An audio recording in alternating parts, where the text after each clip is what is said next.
Avoiding gluten is a must for people with celiac disease, but a gluten-free diet can have negative impacts. Watch the video to find out why.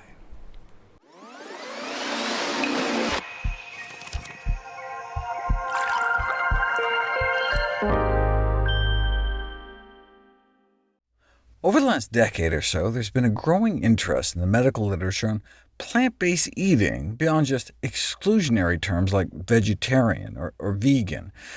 Previous such studies were somewhat limited because they just split people up into either vegetarian or non-vegetarian, excluding some or all animal foods, but without taking into account the quality of plant foods. Vegans could be living off of French fries, Oreos, and Coca-Cola.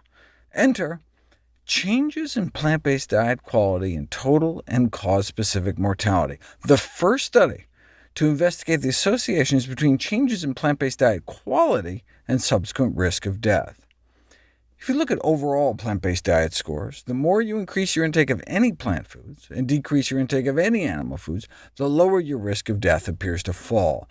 But that's because people were adding healthy plant foods like fruits and vegetables. If you just look at people who ate more processed sugary junk over time, their mortality risk goes up.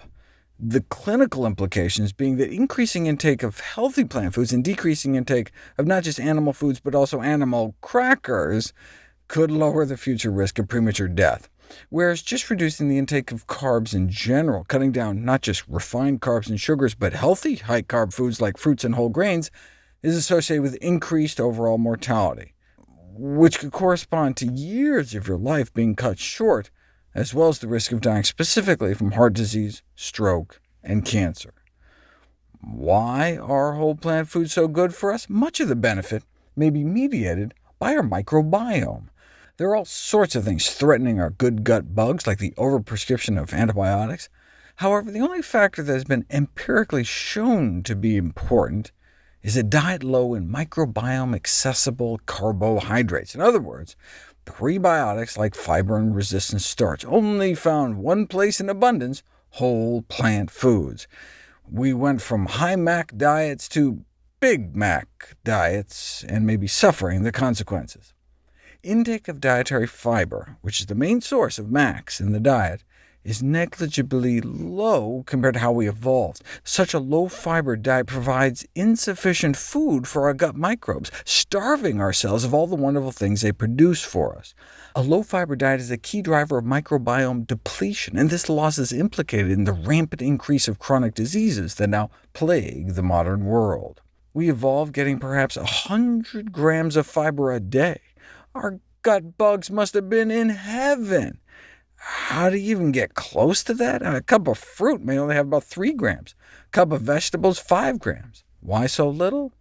Because fruits and vegetables are like 80 to 90% water. One has to go to the drier plant foods to really scale it up, like beans at 15 grams, or intact grains like barley, over 30 grams per cup. But many people are avoiding common grains these days, like wheat, barley, and rye, due to gluten. But there's a dark side of gluten-free diets. Now, if you have a condition like celiac disease, well, then you absolutely have to avoid gluten. But if not, the downsides include the potential for nutritional deficiencies, like not getting enough fiber, and toxic compounds, for example, the accumulation of heavy metals in people on gluten-free diets. Those following a gluten-free diet had significantly increased blood mercury levels, more arsenic flowing through their systems. The arsenic is likely due to increased rice consumption, because rice is a major ingredient in gluten-free foods. But you can certainly choose other grains, like sorghum. That's my favorite rice substitute. And the higher mercury may just be because people eating gluten-free diets were tending to eat more fish for some reason.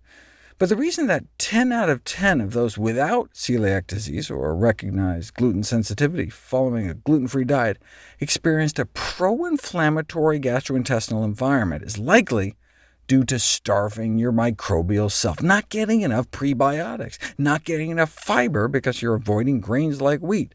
So whatever diet you choose for whatever reason, make sure you're getting enough fiber.